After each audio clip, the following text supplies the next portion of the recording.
Good morning, Tech4 Conference. I am Christopher Koss, President and founder of Carpazian, and we are here to deliver this thought leadership to you. And when we were putting this conference together, diversity, equity, and inclusion had to be a component of it because it's so important to the times that we're in. We just heard Alana Thornton, who discussed superpowers, and amongst the superpowers, she blended in some of the various things that we need to think about from a racial equity standpoint. And I decided I wanted to go ahead and include a conversation in the conference specifically about racial equity and social justice in general, predominantly because it's so misunderstood what equity is. And we're not going to get bogged down with crazy understandings or misunderstandings of terms like white privilege or critical race theory. I don't like to talk about diversity, equity, inclusion items on a divisive basis. And thinking about those things on those levels oftentimes create a more divisive rather than communal perspective on things. And diversity, equity, inclusion is all about inclusion. And everything we do should be trying to minimize and remove as much exclusion as we possibly can. And that includes those people that have those tendencies to give off a perception to the rest of us of priority or expectation or eliteness. And that's not what we really should be focusing on from my perspective when we're dealing with equity issues. So again, I wanted to focus a conversation specifically around what equity is and how it relates back to our businesses and why we should be concerned about that. And the first and most important thing is equity isn't about taking something away from somebody. Equity isn't about giving a free handout or rolling out a red carpet for somebody else. When I talk to many of my colleagues or I talk to individuals that are struggling to figure out how to become an equitable organization or lead an equitable opportunity inside of their event or their company, there's always this concern that it's going to close some doors for somebody else. And that just isn't the case. When we have opportunities available to us, whether they be financial opportunities, educational opportunities, or they are an opportunity to go on a trip, those accesses are ours. But by giving somebody else those accesses, it doesn't negate our own access to that. It really isn't something you should be considering as a minimization of your own access to that. In fact, what often happens is when we give somebody else access to the same things that we have, then we discover that we end up with even more opportunities on the other side. It may be different opportunities, but there are more opportunities for all of us to go around. Now, diversity, equity, and inclusion is something that we've been talking about for years, decades. It's not new. I mean, the civil rights movements, right? But when we're thinking about this, there's still a lot of controversy. There's still a lot of heat around any of these DEI conversations. Political aspects certainly get involved in every one of these things. And it doesn't matter whether we're talking left or right politics, just political concepts in general within the workplace. And predominantly where we're at is this. If we were to think back to the founding of our country, we the people, it's clear that people did not mean everybody. It might futuristically intend to be everybody, but it certainly is proven that it isn't everybody. If it were in fact everybody, slavery would never have been a thing. There would have been no need for us to go through emancipation. If there was we the people for everybody, there would never have been a need for women's suffrage. If we the people meant everybody, there would never have been the Stonewall riots because, quite frankly, everybody would have just been included. But that's not what the reality of our society has been. It's not the reality of the society most anywhere in the world. Somewhere, some group always gets excluded, subjugated, oppressed, minimized. And even if it's only for a short time, relative to a larger period of time, the effects can be long lasting. And that's one of the problems that led to the racial uprising that we had in 2020 following Breonna Taylor and George Floyd, which Alana talked about again this morning. This is a moment, an inflection point in time for us to realize we still have policies and procedures and ideas from the past that haunt us today. Redlining is one particular thing that happened that has created a large disparity in housing and the way taxation works within certain communities that's created to underfunded, underserved school systems.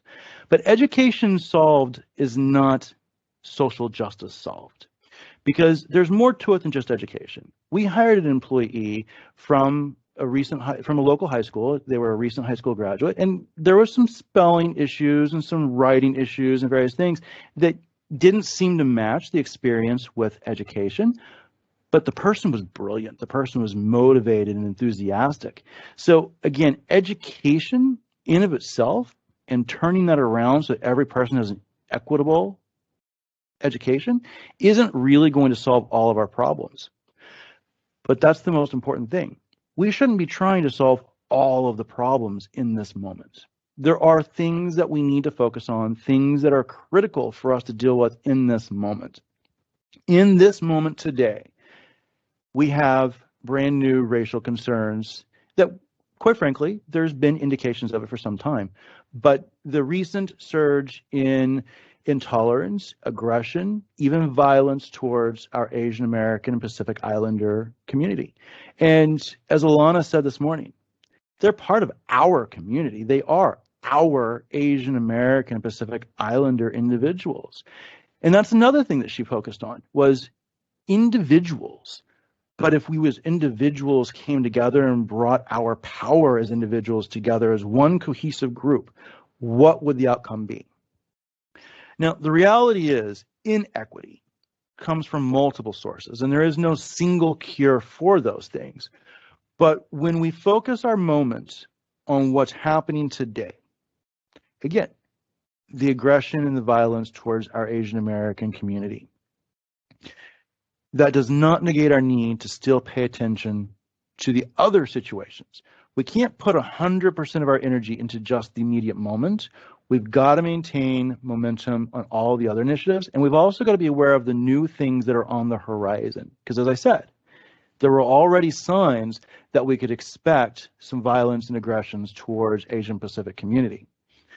The other aspect of equity is, of course, our own personal role in this.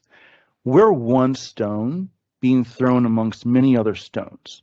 We are one voice amongst many voices. And we've got to recognize that that's true on the opposite side. Whatever voice we have, somebody else has their voice. Black Lives Matter. It's a very misunderstood, it's a very misrepresented, it's a very overrepresented, it's a very underrepresented. It's all of these things all at once. But there is no single Black Lives Matter voice. And that's what creates some of the conflict and the hostility and the difficulty in understanding movements for racial justice and movements for racial equity and movements for trying to get past some of our historical concerns. And those voices could be the general society using hashtag BLM, hashtag Black Lives Matter, trying to show their support. That voice could be the Black community, the African American community, the brown community using this BLM and Black Lives Matter as an opportunity to say, hey, you've got to pay attention to our needs. You can't ignore us. You cannot continue to do these things. Sure, you may not be specifically as an individual oppressing me, an individual, but the things that have happened in the past have held us back, and we still haven't made enough progress to get there. And we cannot deny that the Black Lives Matter movement does have an extreme left socialist voice. It's not the only voice, though, and it's not even the largest voice, but that voice does exist. We do need to hear that voice. We shouldn't suppress that voice. We need to pay attention to what is the concern there, because maybe they're being so extreme on the left because we just continue to don't hear and listen. If we're not careful, we're going to see those same types of things happen over and over again. If we think about Asian Americans and Pacific Islanders again, this is not the first time this has happened. After World War II, we had internment camp style activity here in the United States. In fact, a very prominent individual, George Takei, who was on Star Trek, he's also an member of the LGBTQ community, has given his life story and his family's history going through that type of circumstance here inside the United States. And here we are yet again seeing some aggression towards that very same community. It's almost as though history has a tendency to repeat itself. And that's a message that, again, we must be listening to. It doesn't mean that we have to fix the problem by ourselves, but it means that we need to be actively listening to, understanding it, keeping our mind and our heart open so that we can, in fact, hear those things and address those things as individuals. So how do we do this as individuals? And then how do we do this inside of our companies? Well, the first thing, let's talk about you as an individual. Pay attention. If you're in a room and there's an individual that's trying to be heard and they're not being heard, you're in a virtual meeting and you see that somebody's trying to say something, but it's not being recognized by the larger group, give that person an opportunity to speak up. Call out. Use your presence, use your authority to make sure that others in the room have an opportunity to speak and be heard. You never know when that idea is going to be the next $1 million idea. Inside of your business, again, it's not about creating a complete equitable solution all at once. It's about working towards those things. Certainly, pay gaps between the races or pay gaps between the genders is important and something that we must pay attention to and deal with. But in addition to that, we've also got opportunities to address the general presence of individuals in the LGBTQ community. And such an example is photos of them with their same-sex partner. Too often we see that companies don't let members of the LGBTQ community show their partners on photos on their desk as backgrounds on their computer screens, while heterosexual couples can.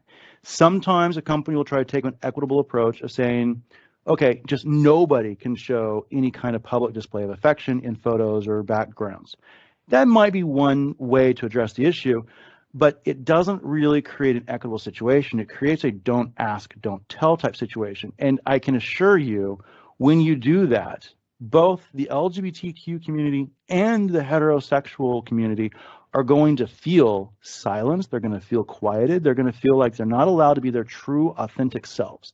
And the moment you create a circumstance inside of your business that a person is not able to be fully authentic, fully themselves, you suppress the amount of work, the amount of creativity, the amount of energy you're going to get from that individual. The more energy a person has to spend concerned about hiding their truth, the less energy they have to produce for you, which means you may be sacrificing that next $1 million revenue. It's something just as simple as allowing individuals to be themselves. I'm not going to say that it's easy, because it most certainly isn't easy. We've got individuals on the LGBTQ community. We've got individuals in the heterosexual community. We've got individuals that are Christian, individuals that are Muslim, individuals that are atheist or agnostic. It's difficult to balance all of the needs and all of the authenticity of these individuals, but it can be done through creating an environment of tolerance and creating an environment where intolerance is not tolerated. We do not have to agree with another person's lifestyle or choices or sexual orientation, but we can't disrespect it either. We cannot ignore it, and we cannot say something about it when we don't understand what it is. And I said lifestyle, and I said sexual orientation as the beginning and the end of this, because there's still so much conversation around the LGBTQ community choosing to be the way they are. And I want anybody that's listening to this to think about, why would any person choose to put themselves into a situation that they would be intentionally targeted and made to feel bad about themselves? Nobody wants to feel bad about themselves.